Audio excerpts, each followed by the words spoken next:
മലബാറിലെ പുരാതനവും പ്രശസ്തവുമായ വട്ടോളിപ്പറമ്പ് വട്ടോളി ദേവീക്ഷേത്രത്തിലെ പാട്ടുത്സവത്തിന് വർണ്ണാഭമായ തുടക്കമായി. ക്ഷേത്ര നടപ്പന്തലിൽ സ്ത്രീകളും കുട്ടികളും മുതിർന്ന പൗരന്മാരും ഉൾപ്പെടെ നൂറുകണക്കിന് ആളുകൾ പങ്കെടുത്ത സർവൈശ്വര്യ പൂജ ഭക്തിസാന്ദ്രമായി. മാവത്തറയിൽ രൂപേഷ് നമ്പൂതിരിയുടെ കാർമ്മികത്വത്തിൽ നടന്ന പൂജയ്ക്കും ലളിത സഹസ്രനാമാർച്ചനയ്ക്കും Mukkam higher secondary school manager Valsan Madathil ദീപപ്രജ്വലനം നടത്തി.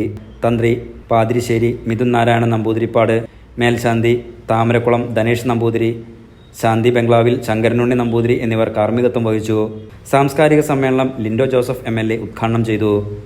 ഉത്സവ കമ്മിറ്റി പ്രസിഡന്റ് മുക്കം നഗരസഭാ കൗൺസിലർ വളപ്പിൽ ശിവൻ അധ്യക്ഷത വഹിച്ചു.